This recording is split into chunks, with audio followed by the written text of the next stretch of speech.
So on the 3rd of January 2026, we woke up and then there was every chaos on the internet. Breaking news this morning.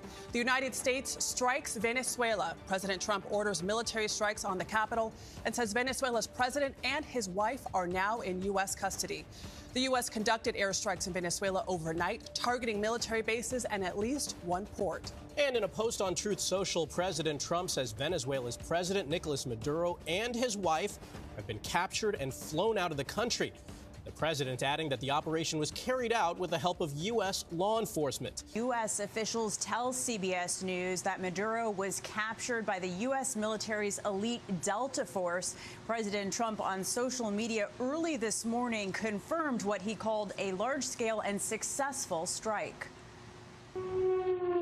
Everybody was making noise. There was chaos on the internet. Apparently, Mr. Donald Trump, hey Charlie, this man, they do things. Hey Charlie, there's an India. When he's going to any place, he doesn't announce that he's coming. Mr. Donald Trump has used his power as the powerful president that he is and has gone to Venezuela's capital, which is Caracas. And Mr. Donald Trump carried out a large-scale military operation in Venezuela. Explosives were reported in Caracas. And Pentagon forces, which included the Delta Force, they are called the Elite Delta Force, at 2 a.m. Venga por mí! Last night, on the order of the President of the United States, Aquí lo esperan, Miraflores! and in support of a request from the Department of Justice, No se tarde en llegar! the United States military conducted an apprehension mission in Caracas, Venezuela, to bring to justice two indicted persons, Nicolas and Cecilia Maduro. ¡Cobarde! Nicolas Maduro had his chance until he didn't. He effed around and he found out. This was one of the most stunning, effective, and powerful displays of American military might and competence in American history.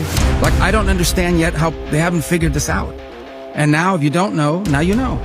Because this is the way it's going to play out. And I think people need to understand that this is not a president that just talks and does letters and press conferences. And, you know, if he says he's serious about something, he means it. But don't play games. Don't play games with this president's in office, because it's not going to turn out well. At 2 a.m., they were doing all this capturing of the Venezuelan president, who is called Nicolás Maduro, and his wife. They were sleeping. They were apparently sleeping in a fine house where they had got all the information. Apparently, the Donald Trump administration, they had planted a CIA agent among the administration of the Venezuelan president, which he was not aware. And then they captured this man beautifully. The U.S. claims that the operation targeted drug trafficking network and narco-terrorism, and that Maduro will face the U.S. federal criminal charges, including alleged drug trafficking and working with terrorist designated gangs. These are just the thing that they actually told him before. And it's insane how they actually did the whole operation. The whole operation was fantastic, was brilliant, and that's the U.S. When they say they'll do it, they are going to do it. No nation in the world could achieve what America achieved yesterday, or frankly, in just a short period of time. All Venezuelan military capacities were rendered powerless as the men and women of our military, working with U.S. law enforcement, successfully captured Maduro in the dead of night. It was dark. The lights of Caracas were largely turned off due to a certain expertise that we have. It was dark and it was deadly. But captured along with his wife, Celia Flores, both of whom now face American justice. Maduro and Flores have been indicted in the Southern District of New York, it's Jay Clayton, for their campaign of deadly narco-terrorism against the United States and its citizens. The illegitimate dictator Maduro was the kingpin of a vast criminal network responsible for trafficking colossal amounts of deadly and illicit drugs into the United States. As alleged in the indictment, he personally oversaw the vicious cartel known as Cartel de las Solas, which flooded our nation with lethal poison, responsible for the deaths of countless Americans, the many, many Americans. Hundreds of thousands over the years of Americans died because of him. Maduro and his wife will soon face the full might of American justice and stand trial on American soil.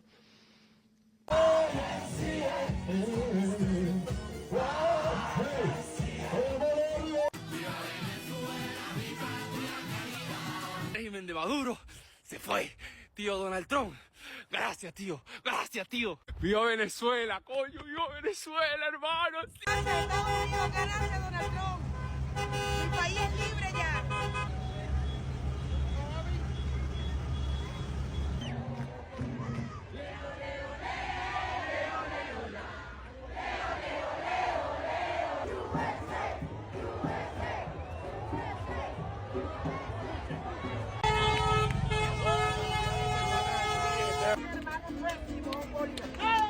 ¡Viva Venezuela, mi patria querida! Now, we want to ask some few questions. So why was the US so interested in going to attack the Venezuelan president and capturing him in that way, making it look very vigorous, making it look like a Rambo style, like a Rambo style?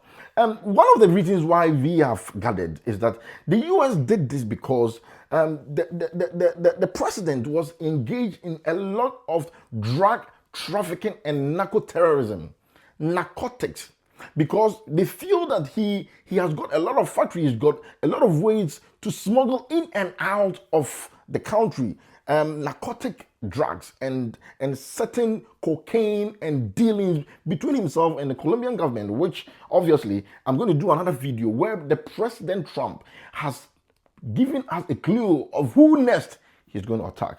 So one of the reasons was because of drug trafficking. The US officials long accused Maduro's government of involvement in large-scale drug trafficking linked to a group like that. The Trump said he called them Cartel de los Soles. That is the name Trump has given to the people that he feels that these individuals are working with. The US charged Maduro and senior Venezuelan figures in US court. Trump called the missing party a law enforcement action.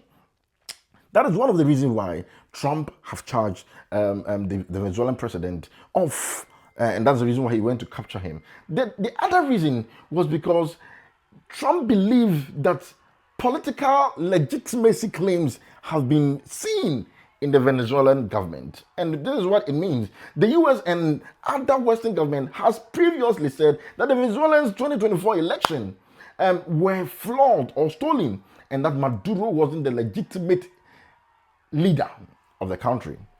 And we know the story that Maduro's, he rigged the election. So he wasn't the president. Somebody else was the president. And then he used his own veto power to still sit on the throne as the president. So it was questionable. All other authorities, all other agencies rejected that election. And that was why they gave him an ultimatum. They gave him a lot of time for him to leave office and allow the legitimate person to stay in office, but he didn't listen. The US also said that there were US strategic interests. And what is it? When you say the US strategic interest, the Venezuelans have some large oil reserves. And Donald Trump is really interested in planning to tap into those oils. And he has said that he's going to bring these American oil companies to come and look after the oil and drill those oils. It is estimated that there are about 3 trillion liters of oil reserves, which obviously it is only the US that says that they have got the equipment, the apparatus, the machines, the expertise to drill all these oils, and then they'll be able to sell the oils and use the profits. Some will come to the Venezuelan government. Some will come to the citizens who are in Venezuela, both in Venezuela and the diaspora, and some also go to the US. But we're asking, will most of the things go to the Venezuelan people or will go to the US? That is a question that we will leave for the gods to answer later.